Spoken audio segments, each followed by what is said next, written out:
Shalom. First and foremost, I want to give all praises, honor, and glory unto Yahweh. Bashem, Yahushai, Bashem, Hakadash, the honor to the apostles and the elders, a great millstone. Peace and salutation unto the Akim, to the elect that are scattered across the four corners of this earth, preaching the truth and faith and in all sincerity. I'm the bro Shamala from the GMS Houston Camp, and this lesson is going to be entitled Strive to be marked, to be exempt, which means basically do the work there to the end, so that you can escape the destruction that's coming on um, Babylon the Great, which is America. But this place will be destroyed for its wickedness, and you want to remove yourself from it spiritually. You see, and not be entangled in the affairs, of this world. You see, you'll be attached to this place. All right. So, just real quick lesson. But yeah, I'm just gonna get start right here in Ezekiel 9:4. It says, "And Yahweh said unto him, Go to the midst of the city, to the midst of Jerusalem, and set a mark upon the foreheads of the men that sigh and that cry, for all the abominations that be done in the midst thereof." He says, Go to the midst of the city, to the midst of Jerusalem. Now, this is not talking about over there in the land of Israel. All right? This is talking about today. You see, which when this was written, all right, Ezekiel, you see, wrote this down. All right. During this time, yeah, we using the land, all right. But this is applying until now. We not over there in the land. All right. This is basically talking about us, the Israelites, you see, in the land of our captivity. Because Israel is a people before it's a place, because it said through the midst of Jerusalem. Jerusalem is the city in Israel. So it's talking about the Israelites.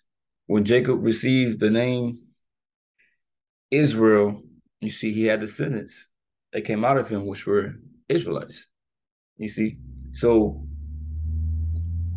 we were Israel already before we got that land. It's a quick precept. Second Maccabees 5:19. Nevertheless, the Most High did not choose the people for the place's sake, but the place for, you say far, but it means for the people's sake. All right. So the Most High didn't choose us for the place, right? He chose the place for us, and the place was named after our forefather Jacob, which was changed unto Israel. All right. So that's what that's talking about. It's talking about us as a nation, right? Wherever we may be, we are Israel. We are Jerusalem. All right. It says, and Yahweh said to him, Go to the midst of the city, to the midst of Jerusalem, which are the Israelites, which are the Negroes, Latinos, and Native Americans. And so they mark upon the foreheads of the men that sigh and they cry for all the abominations that be done in the midst thereof. So it says, set a mark. All right. You go into this word, mark, da, wa, mark as a sign of exemption from judgment. Now, someone who doesn't understand the Hebrew, don't know how to say it or write it, right? I got this right here. Let's see if it'll pull up. All right. Dawa, like you had this first character, da. All right. Got it written right here. It's da. So you say it, da. All right. Then you got the wa next to it because you read it from right to left. You don't read it this way. You read it this way. All right. That's how you read the Hebrew, from right to left. You got the wa next. It's just this character right here, wa. This is how you would say it, pronounce it, wa. So you put it together, you get dawa. All right. That's how you say the word dawa, which is marked as a sign of exemption from judgment. So the men that are signing their crime, see, crime is because of all the abominations that be done in the midst of the sins that are being committed in this place, the adultery, homosexuality, all of these things. The disorder in this place. This is what we're crying out against. And we're signing crime, you know, not necessarily, just, got tears raining down our eyes, you see, and complaining to the Lord. Even certain situations, brothers will be, right? But we're out on the highways teaching, we're making these lessons, and we're crying out to the Lord to do something, right? We're telling, the world what the Most High is going to do, the judgment that's going to come place. We're crying out against wickedness, right? We're coming up against wickedness. You see, because this is a wicked world, right? In the book of First John said the whole world lies in wickedness. And we believe to be the righteous because we're doing what the scriptures say. We're separating ourselves from the world. So we're sighing and crying for the abomination to be done in the midst thereof, just like Lot when he was vexed with, the 50 conversation of the wicked, the things that were going on in Sodom and Gomorrah. Right? And this is Sodom, spiritually Sodom, all over again, Sodom and Gomorrah. But it says set a mark to be exempt. Right? But sighing and crying that goes into doing this work and calling upon Yahweh Shem Yahushua, you see, because it goes into your actions. Right? The things that you are doing. See, we ain't just, complaining to the Most High. We out there doing the work as well. You see, and we are in order, and we are, following the scripture to the best of our ability. We are in the righteous acts. You see, throughout all adversity. Revelation 3:10, because thou hast kept the red of my patience, I will also keep thee from the hour of temptation.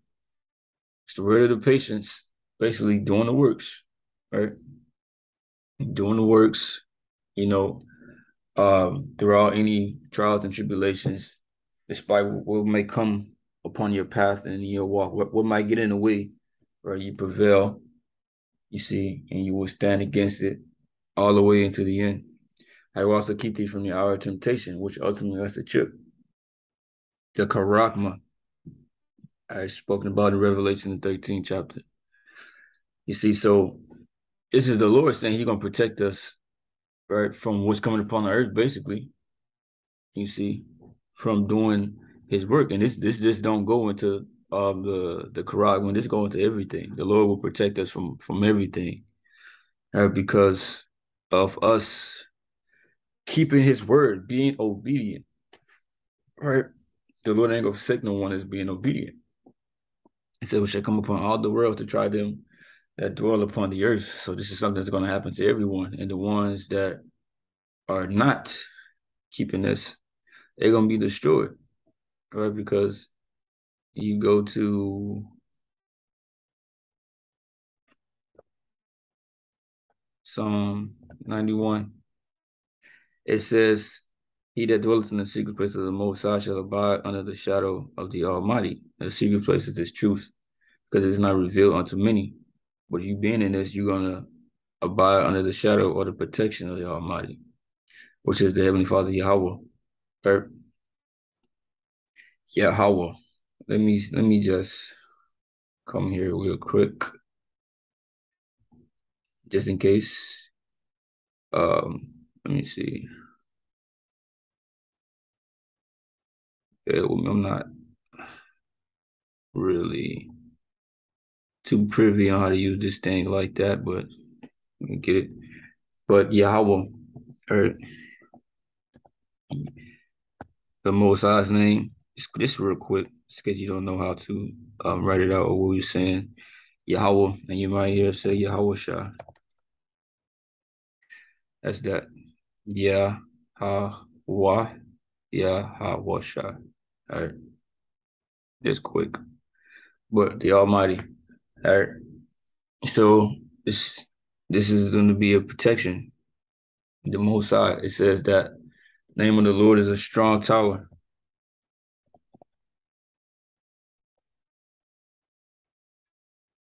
Proverbs 18:10. The name of Yahweh is a strong tower.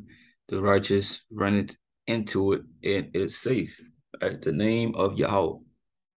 Right? When you see the name of the Lord in all caps right here. When you see Lord in all caps, they're talking about the Most High's name. You see, that's Yahweh. All right, now let me just try to do something. Control C. Let me see. Delete that. Delete that. Text. Control V. Yeah, always what we just seen. All right. You know, there's a little mini Hebrew lesson within the lesson. It's all good, man. All right, let's see. All right. That first character right there, Yah. So Yah. Uh, Yah. All right. Then second character right here. It's not really letting me. Let me just do it right here. See if it'll let me get it. That character right there. Uh,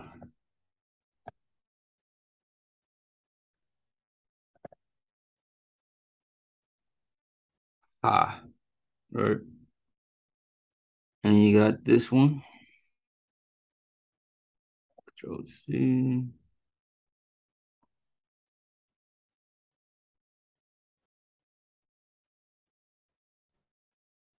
I don't know why I keep doing that. But boy, right. You got this one. Control C. Mm. Mm. Ha. But it literally says yeah, ha, wa, ha, right? When you pronounce all of the words, but at the end, this ha, this A right here, right? It connects, right? So you remove that because when you connect the last two letters, you see the last letter will basically fall off, and you can understand that. So instead of Yahweh, Yahweh, right? Yahweh. All right, cool. That's what that is. All right, like I said, mini Hebrew lesson within this lesson. All right, but yeah, that's the name of the Lord. The name of the Lord is a strong tower. So remember that name. If you don't know that name, call upon that name and the name of Yahweh Shai. The other name I wrote. All right, if you're not privy to those names. But Revelation 3:10, because thou hast kept the word of my patience, I will also keep thee from the hour of temptation, which shall come upon all the world to try them that dwell upon the earth. So you're doing this word, enduring it to the end. Matthew 24:13, but he that shall endure to the end, the same shall be saved. So enduring to the end, that means going through it all, man, all the hell that may come your way. Right? Hypomeno. Strong's G 5278. Hupamano. Hupameno. Right? It says to remain. Right? Because Yahweh Shai also said, hey, when I shall come upon the earth, when I return, shall I find faith on the earth? Roughly paraphrasing. There's gonna be a lot of shit happening. So basically, he want to see who's gonna remain, right, with that faith. To remain about not recede or flee, right? I think that's around the second chapter. Basically talking about, not being haste, not making haste, in the times of trouble, right? Fleeing to preserve under misfortunes and trials hold fast to one's faith in Yahweh Shai, right? To endure, which the word endure basically means to be made hard. Because the trials and tribulations are hardening you through the Spirit. Right? But it says to preserve to under misfortunes and trials, right? The things we might go through. All right. So you do that until the end to be protected from the destruction that is coming. Ezekiel 9:4, and Yahweh said to him, go to the midst of the city, to the midst of Jerusalem, and set a mark upon the foreheads of the men that sigh and they cry for all the abominations that be done in the midst thereof. And to the others, she said, in mine hearing, go ye after him. The others, these ones who don't have that mark, or the mark of being exempt from the judgment to come. And smite, right? Just because you don't know what smite means. Let's see. Naka. Right? To strike, smite, hit, beat, slay, kill, smite, attack, destroy. So these are the ones that are going to be destroyed. They're going to be slayed. Right? The ones that don't have that mark. Let not your eyes spare, neither have you pity. So the angels, it's what the Lord gave an order to the angels. They're not gonna spare anyone that the Lord has, deemed to be destroyed. They coming to follow through on them orders. Slay utterly old and young, both maids and little children and women. But so everybody gonna get it. They don't got that mark. But come not near any man upon whom is the mark, and begin in my sanctuary. Then they begin at the ancient men which were before the house. So the Lord going to start with the ones who know that there is, bro. All right. But the point is, become not any man upon whom is my mark, which that's basically going into the elect. Because you're going to have men, women, and children that are going to be saved. All right. So, that was the lesson. Just edifying. With that, I'm going to say shalom.